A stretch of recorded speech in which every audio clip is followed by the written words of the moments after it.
اس لڑکی کے والدین نے اس کی پرورش کی, اسے گریجویٹ بنایا, تعلیم کے اوپر خرچہ کیا, تو مہر ملنے کے بعد اس عورت کی وہ اپنی جائیداد ہو جاتی ہے.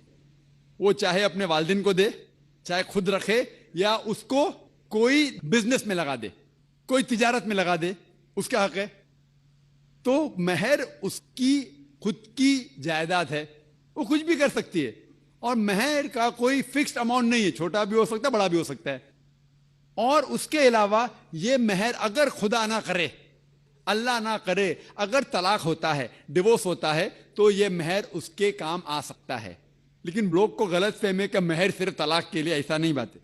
وہ مہر لے کے خود کو بزنس میں لگا سکتی ہے, اپنے والدین کو دے سکتی ہے.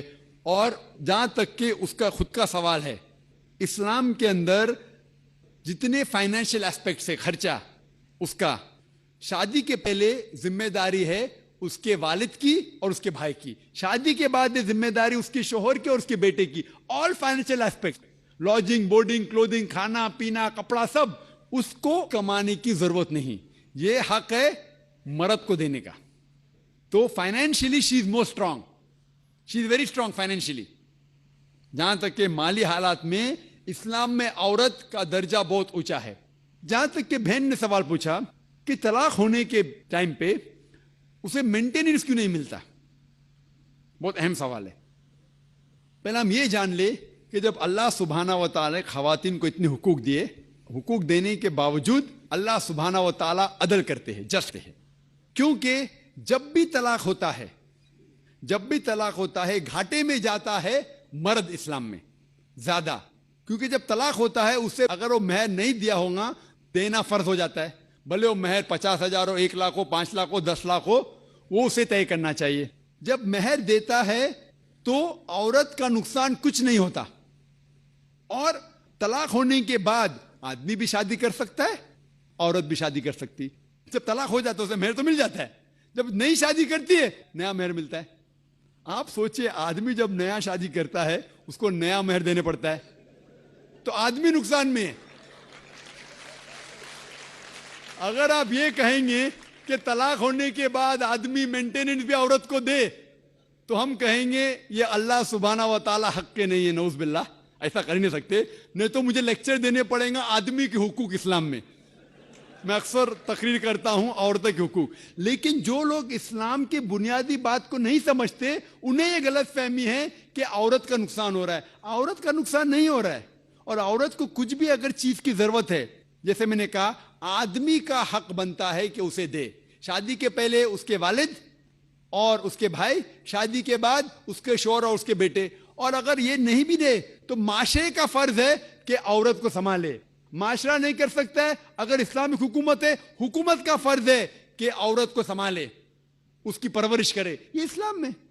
لیکن اگر آپ اس کے بعد کہیں گے طلاق ہونے کے بعد آدمی اسے ہر مہینہ اور 1,000 روپیہ دے, 5,000 روپیہ دے, تو یہ آدمی پہ ظلم ہوئے گا. لیکن جو مہر طے ہوتا ہے شادی کے پہلے نکاح میں, کیا مجھے چاہیے 5 لاکھ روپیہ, اسے وہ سنبھال سکتی ہے. اسے کوئی تجارت میں لگائے اور اس کی آمدنی لے سکتی ہے. اگر کوئی شک ہے کہ ہو سکتا ہے میرا طلاق, کبھی بھی شادی ہوتی تو طلاق کا گمان تو رہتا ہے دماغ میں کہ طلاق ہونے والا ہے, ہو سکتا ہے. لیکن اس کے لیے اسلام نے اسے الحمدللہ کئی چیزیں سے حفاظت کی ہے. تو مہر جو ہے اسے کئی فائدے ہیں. اور اس کے باوجود حدیث ہے محمد صلی اللہ علیہ وسلم کی کہ اگر کوئی آدمی اپنی بیٹی جس کا طلاق ہوتا ہے اس کی حفاظت کرتے تو بہت ثواب ملتا ہے. تو اسلام میں جو طلاق شدہ عورت ہے اس کے لیے الحمدللہ کئی طریقے ہیں جس سے اس کی حفاظت کی جاتی ہے.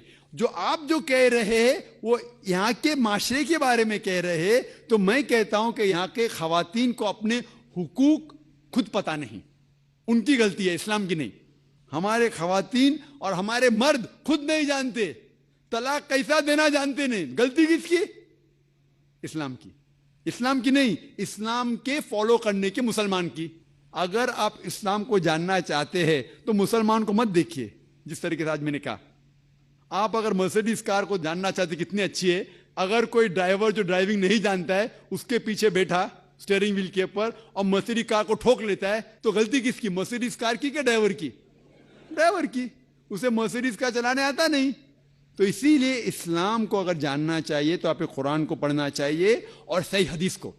یہ افسوس کی بات ہے کہ کئی مسلمان خود نہیں جانتے قرآن و حدیث میں کیا لکھا ہے, کس طریقے سے طلاق دینا چاہیے, کس طریقے سے برتاؤ کرنا چاہیے اپنی بیوی کے ساتھ. اسی لیے میں تقریر کر رہا ہوں, تو لوگوں کو قرآن اور حدیث کے قریب لے کے آؤں. Hope that answers the question.